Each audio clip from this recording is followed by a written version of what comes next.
Comme ça. Jeunesse de Québec et des environs, bonsoir!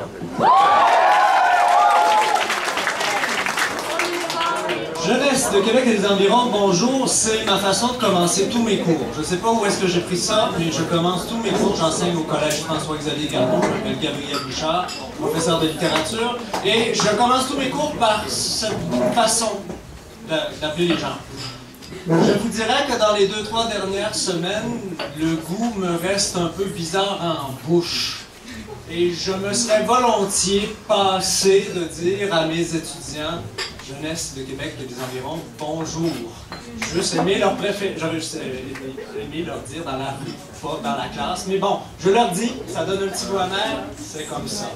Je commence avec ce petit début, un peu doux amer, pour vous donner un peu une idée de ce qui a suscité, je pense, ce mouvement Prof de Québec contre la hausse. Mais avant, il faut que je remonte à l'origine. Excusez, je suis prof, j'ai ce défaut-là, je remonte à l'origine des choses. Mais avoir votre accueil, ça vous déplaît pas trop, finalement. Hein? Donc, il y en a peut-être qui s'ennuient d'un peu de tout ça. Alors, sortez vos crayons et vos papiers.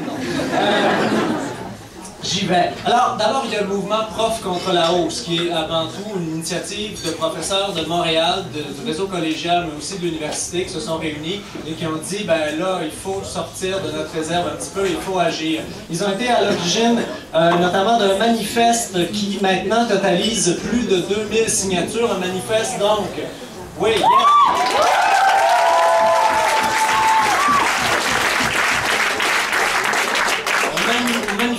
J'encourage tout le monde à lire, qui est donc un appui aux étudiants, mais aussi une dénonciation de tout ce qui est marchandisation de l'éducation.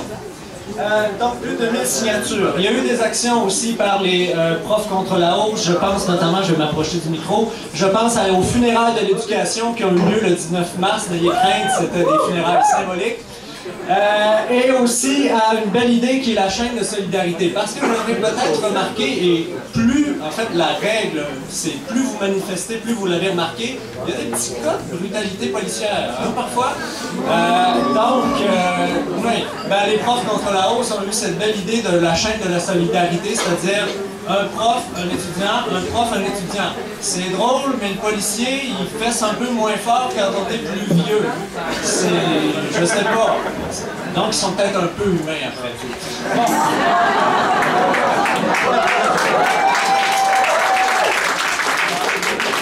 Excusez-la.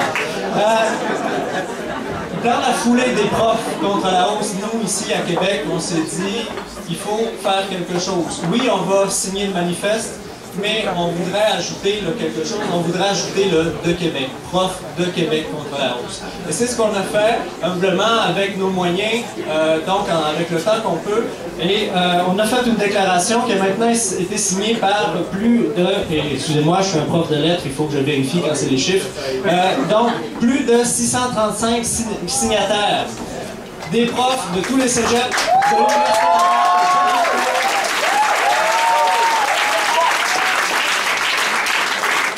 Des gens qui appartiennent aux cégeps privés, aux écoles secondaires privées, des gens de l'ENAP, des gens de l'INRS, des gens de TELUC, des gens du secondaire, donc des gens qui ont voulu montrer qu'à Québec, ce n'est pas la pensée unique qu'on veut faire croire. Yeah!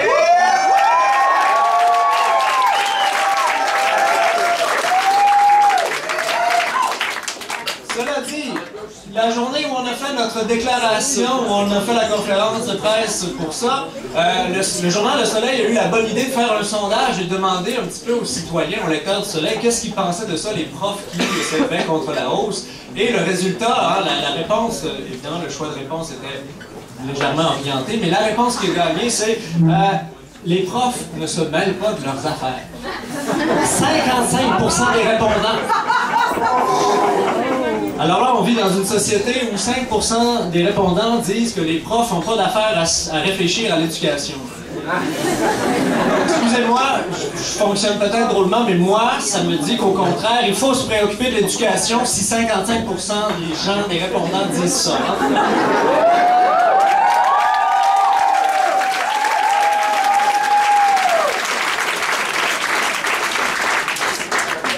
Évidemment, et aussi le premier réflexe de certains commentateurs, c'est de dire, ben oui, les profs, ils vont y aller, c'est sûr, ils défendent leur job. Je suis presque d'accord. On défend le sens de nos jobs. On défend le sens de ce que c'est l'éducation. Si l'éducation, ça veut dire servir la soupe à quelques bien nantis et leur permettre d'accroître l'écart qu'il y a entre eux et les gens plus mal pris au bas de l'échelle sociale, ben là, mon travail, il n'a plus de sens.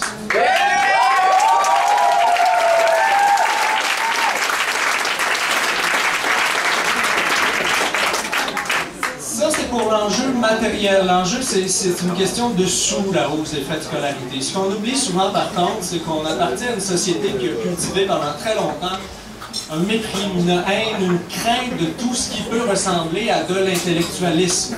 Une crainte de l'éducation elle-même. Je m'excuse, je suis prof, je remonte aux origines des choses, je vous sors quelques cas. La citation célèbre de Maurice Duplessis, par exemple, hein, elle est drôle, en plus on est dans un bar, on peut s'amuser avec ça. L'éducation, c'est comme la boisson, il y en a qui portent pas ça.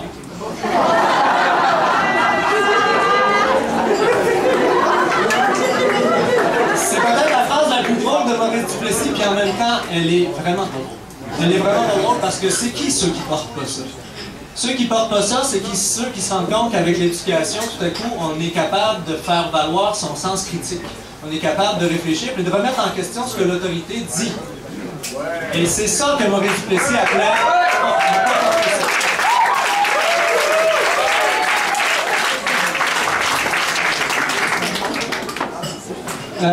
juste quelques autres petits cas comme ça.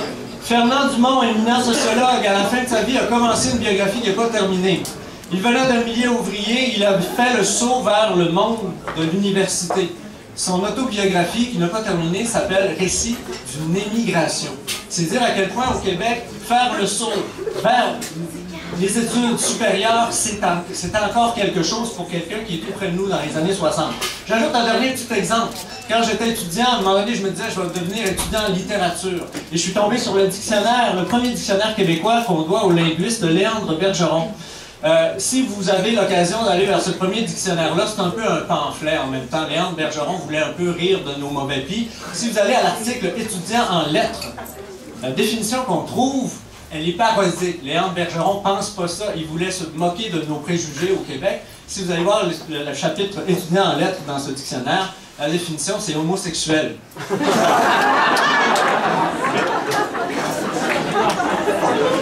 Tout à coup, je me suis demandé si j'avais les prérequis.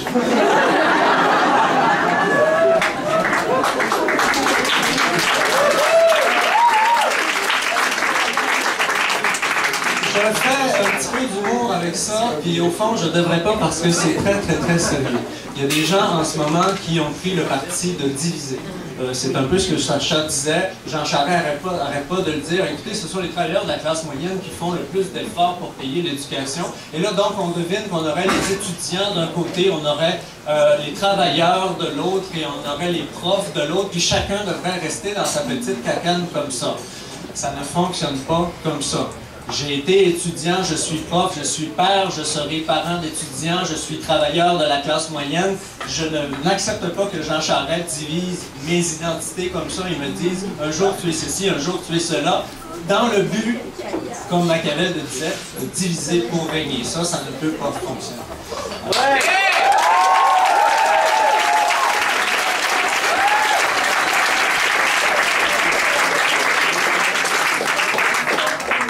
Ça sera mon idée finale. Étudiant, et c'était aussi l'idée de Sacha, étudiant, citoyen, professeur, parents, enfants, tout le monde, citoyen de tous horizons, ensemble pour signifier qu'on veut pas ça. Je vais terminer, et je me permets de faire ça avec une petite chanson de mon cru, qui se veut philosophico-humoristique, c'est ce qu'on dit, c'est le mot chic qu'on dit quand on trouve soi-même que notre chanson est un peu niaiseuse. Mais voilà, il va avoir besoin d'aide pour la technique parce qu'il faut connecter une guitare et faire des choses bien, bien, bien complexes pour moi qui préfère corriger des participes passés. Qu'est-ce que tu dis, Dieu? Je dois bouter les Anglais hors de France? Je vais chercher la guitare et une gorge d'eau, je reviens.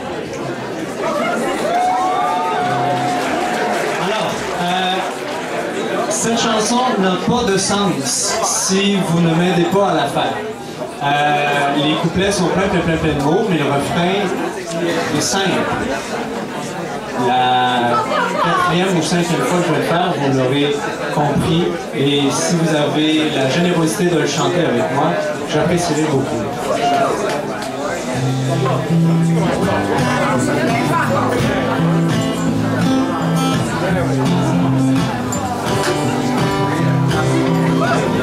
Dans les médias, à la radio, on entend trop souvent la voix de ceux qui chantent le credo de l'individu, de ses choix. Pour eux, la collectivité et la révolution tranquille, c'est un mirage, c'est du passé, ça ne vaut pas mieux qu'un fossile.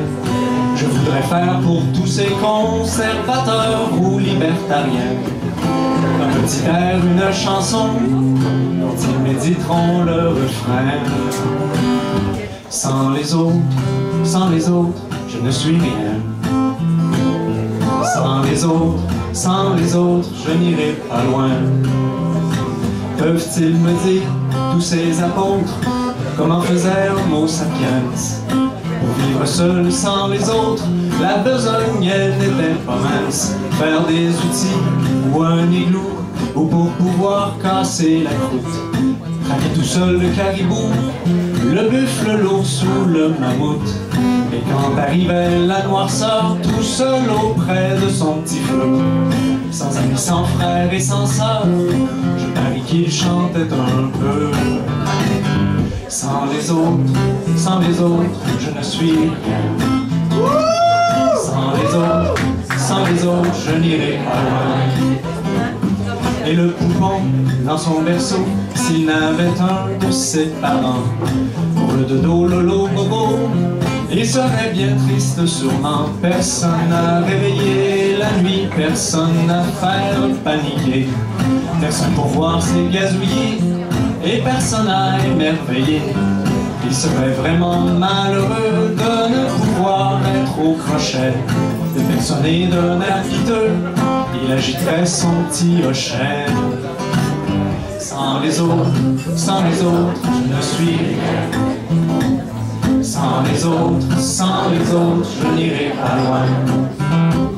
Et sur son île, Robinson, quoi qu'en ait-il Daniel Defoe, loin de la civilisation, sans vendredi, il a tout faux. Il a sa plume et son chapeau, son Union Jack qui flotte au vent. Mais sans personne, son cerveau s'égare avec ses raisonnements. Il est encore plus seul au monde lorsque Hollywood s'aventure à faire une reprise immonde de sa triste mésaventure.